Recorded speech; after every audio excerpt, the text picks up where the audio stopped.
నమస్తే. ప్రస్తుతం మనతో పాటు సీనియర్ జర్నలిస్ట్ భరద్వాజ్ ఉన్నారు. ఆయనతో మాట్లాడదాం. నమస్తే సార్. నమస్తే. సార్, పెహల్గాం బైసరన్ వ్యాలీలో జరిగిన ఉగ్రదాడి, దీనికి సంబంధించి అన్ని దేశాల ప్రధానమంత్రులు, అధ్యక్షులు మాట్లాడుతున్నారు. కానీ ట్రంప్ మాత్రం ఒక రకంగా మాట్లాడారు, న్యూట్రల్గా మాట్లాడారు. అది నాకు పాక్ అండ్ భారత్ నాకు ఇద్దరు స్నేహితులే, వాళ్ళిద్దరూ తేల్చుకోవాలి, ఇది 1000 ఏళ్ల సమస్య అని చెప్పేసి అంటున్నారు. దీని గురించి మీరేమంటారు సార్? 1000 ఏళ్ల సమస్య ఏం కాదు ఇది. అంటే 1000 ఏళ్ళు అవ్వలేదు ఇంకా పాకిస్తాన్ భారతదేశం నుంచి విడివడి. కాబట్టి ఇంకా 100 ఏళ్ళు కూడా కంప్లీట్ కాలేదు.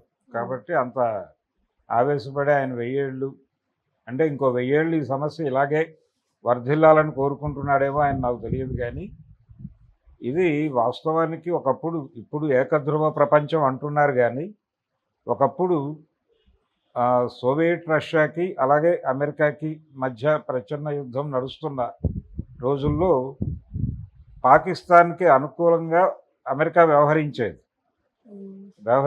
ఎందుకంటే భారత్కి అనుకూలంగా సోవియట్ వ్యవహరించేది. సోవియట్ భారతదేశానికి అన్ని విధాలుగా సహకారం అందించేది ఆ రోజుల్లో, ఇక్కడ కాంగ్రెస్ గవర్నమెంట్ నడుస్తున్నటువంటి రోజుల్లో. ఆ తర్వాత సోవియట్ రష్యా కుప్పకూలిన తర్వాత, ప్రపంచం ఏకధ్రువంగా మారిన తర్వాత అనివార్యంగా అమెరికాతో సత్సంబంధాల్లోకి ఇండియా కూడా వెళ్ళింది, వెళ్ళక తప్పలేదు.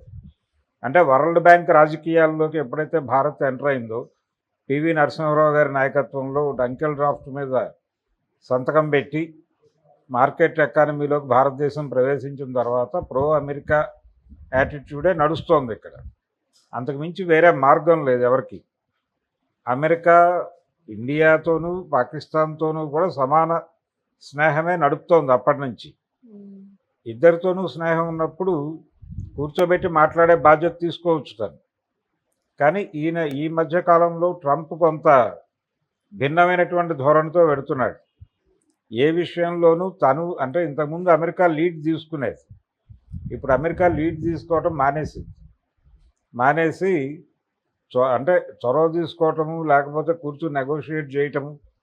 వీళ్ళు గల్ఫ్ వార్ తర్వాత ఈ నిర్ణయం తీసుకున్నారు. గల్ఫ్ వార్ అయిపోయిన తర్వాత అక్కడికి వీళ్ళు పీస్ కీపింగ్ ఫోర్సెస్ పంపించి దెబ్బతిని వెనక్కొచ్చిన తర్వాత ప్రపంచ రాజకీయాల్లో అనవసరమైన జోక్యం చేసుకోకూడదు అనేటువంటిది ఒక నిర్ణయం అయితే తీసుకుంది అమెరికా. అందులో భాగంగానే ఆయన ఇప్పుడు వీళ్ళిద్దరికీ సెటిల్మెంట్ చేసేటువంటి పెద్దన్న పాత్ర కంటే కూడా వాళ్ళలో వాళ్ళు కూర్చుని మాట్లాడుకోవడం బెటర్ అన్న పద్ధతిలోకి వెళ్ళిపోయి అదే మాట్లాడుతున్నాడు. ఇప్పుడు మాట్లాడుతున్నాడు. ఆయనకు తెలియంది కాదు.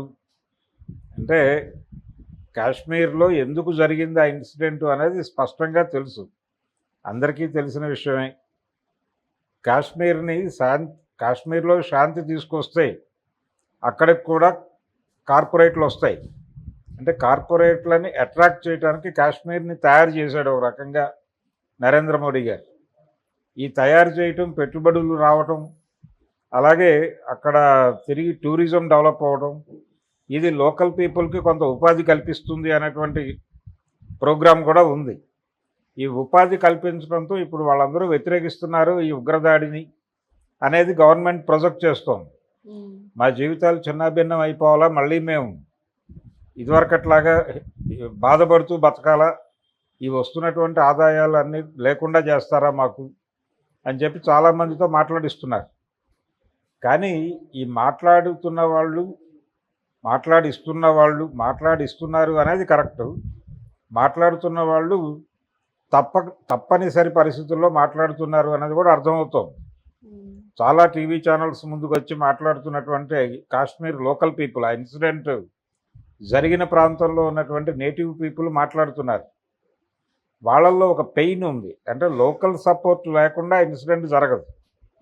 పాకిస్తాన్ నుంచి ఎవరైనా వస్తే వచ్చి ఉండొచ్చు, కానీ వాళ్ళకి లోకల్ సపోర్ట్ కూడా ఉంది. లేకపోతే ఆ రెక్కీ చేసి అంత పక్కాగా దాడి నిర్వహించడం అనేది అయ్యే పని కాదు.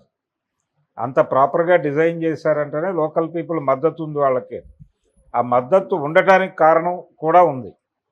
అంటే ఇక్కడ శాంతి నెలకొల్పడం కోసం అక్కడ స్థానిక ప్రజల నోళ్లు నొక్కి చాలామందిని చంపేసి తీసుకొచ్చినటువంటి శాంతి అది. అనేక హత్యల పునాదిగా, అనేక శవాల పునాది మీద తీసుకొచ్చినటువంటి శాంతి. అది చాలామందిలో ఒక పెయిన్ క్రియేట్ చేసింది. ఆ పెయిన్ ఉన్న వాళ్ళల్లో ఎవరో సహకరించారు వాళ్ళకి. దీన్ని పట్టించుకుని దాన్ని అడ్రస్ చేయాలి గవర్నమెంట్. నిజంగా రాజ్యాంగం మీద నమ్మకం ఉంటే ఈ ప్రభుత్వానికి అక్కడ కాశ్మీరీ ప్రజల్ని సమావేశపరిచి వెంటనే వాళ్ళతో మాట్లాడి ఎందుకు ఇలా జరిగింది అంటే, ఎక్కడో చోట లోకల్ ఇంటర్ఫీరెన్స్ లేకుండా ఇది జరగదు అంటే, దాడులు చేయటం కాదు, ఇమ్మీడియట్గా ఎవరు చేశారు అక్కడ 3-4 ఇళ్ళు పేల్చేసింది గవర్నమెంటే, సైన్యమే పేల్చేశారు ఈ 3-4 రోజుల్లో. ఇళ్ళు పేల్చేసి అవన్నీ కూడా పాత రోజుల్లో ఆ ఇళ్లలో నుంచి కొంతమంది ఉగ్రవాదుల్లోకి వెళ్ళారు అనేది నెపం. ఆ నెపం వేసి ఒక 5-6 ఇళ్ళు పేల్చి పడేశారు అక్కడ. ఇది ప్రతీకార వ్యవహారం, ప్రతీకారం కాదు చేయాల్సింది. గతంలో ఆల్రెడీ ఇలాంటి పని చేసే మీరు ఈ పరిస్థితి తెచ్చుకున్నారు. ఇప్పటికైనా ప్రజల్ని కూర్చోబెట్టి, అయ్యా మీకు ఏమిటి సమస్య, ఎందుకు ఇప్పటికీ మీరు సహకరిస్తున్నారు వాళ్ళకి, మీకేం కావాలి అని అడిగి ఆ సమస్యలు అలా పరిష్కరించి వాళ్ళని సాధారణమైనటువంటి పరిస్థితుల్లోకి తీసుకురావాలి. ఆ తీసుకురావటం అనేది జరగల. ప్రతిదీ కూడా బలవంతంగా జరిగింది. ఈ బలవంతంగా జరగటము, అలాగే కాశ్మీర్ని బలవంతంగా ఇండియాలో కలిపేసుకునేటువంటి ప్రయత్నం చేయటం అంటే, అప్పటి వరకు కొంత ఏదో కాశ్మీర్కి ఒక ప్రత్యేక ప్రతిపత్తి అంటూ ఉండేది. ఆ ప్రత్యేక ప్రతిపత్తిని కూడా రద్దు చేశారు ఆర్టికల్ 370 రద్దు చేయడం ద్వారా. కాబట్టి వాళ్ళల్లో ఆ కోపం ఉంది, ఆ పెయిన్ ఉంది. ఈ కోపంలో నుంచి పుట్టిందే ఆ రెసిస్టెన్స్ ఫ్రంట్. ఆ రెసిస్టెన్స్ ఫ్రంట్ పుట్టడానికి కారణం ఆర్టికల్ 370 రద్దు చేయటం అని చాలా స్పష్టంగా పేపర్లు రాసినాయి. అందుకని ఈ విషయాల్లో ట్రంప్ ఇన్వాల్వ్ అయ్యి ఏం చేయగలడు అంటే, నిజానికి వాళ్ళ కోసమే కాశ్మీర్ని రెడీ చేస్తున్నాడు మోడీ గారు.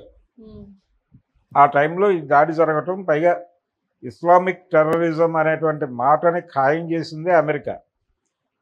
ఆ ట్విన్ టవర్స్ను కూల్చేసిన తర్వాత ఒక పెద్ద ఇష్యూగా మార్చి ప్రపంచం ముందు ఇస్లాం మతాన్ని ఒక ఉగ్రవాద మతంగా ప్రొజెక్ట్ చేస్తూ ఆ ప్రచారాన్ని ముందుకు తీసుకెడుతోందే అమెరికా.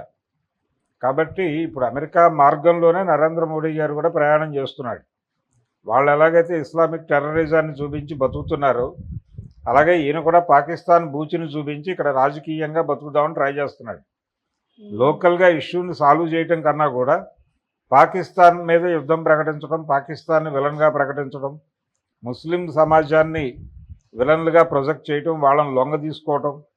ఇప్పుడు పరిస్థితి ఎలా తయారైందంటే, ముస్లింలు అందరూ వాళ్ళు నమాజ్ చేయడానికి వెళ్ళేటప్పుడు కూడా నల్ల బ్యాడ్జీలు కట్టుకుని ఆ సంఘటనకు నిరసన తెలియజేస్తూ బహిరంగంగా మాట్లాడుతూ తిడుతూ అలా వెళ్ళి ప్రార్థనలు చేసుకోవాల్సిన పరిస్థితి కల్పించారు. ఇటువంటి సందర్భం భారతదేశంలో ఉంది. ఆ విషయం ఆయనకి స్పష్టంగా తెలుసు. అయినప్పటికీ ఇన్వాల్వ్ అవదలుచుకోలేదు. ఇన్వాల్వ్ అయితే మాత్రం ఈసారి అంటే యాంటీ పాకిస్తాన్గానే ఉంటుంది వాళ్ళ యాటిట్యూడ్, ఏమీ ప్రో పాకిస్తాన్ ఉండదు. ఎవరినైనా సరే బెదిరించి లొంగ తీసుకోవటం అనే ప్రోగ్రామే అమెరికా చేస్తున్నది, వరల్డ్ బ్యాంక్ చేస్తున్నది కూడా అదే. అందుకని ట్రంప్ గారు చాలా లౌక్యంగా మాట్లాడే ప్రయత్నం చేస్తున్నారు. సమస్యల్లో గతంలో లాగా పెద్దన్న పాత్ర పోషించదలుచుకోవట్లేదు వాళ్ళు. ఇప్పుడు పెద్దన్న పాత్ర అనేది లేదు కాబట్టి వాళ్ళనే పరిష్కరించుకోమనండి, నాకెందుకు వచ్చిన గొడవ, నన్ను ఇన్వాల్వ్ చేయొద్దు అని చెప్తున్నాడు ఆయన ఒక రకంగా. Okay sir, thank you.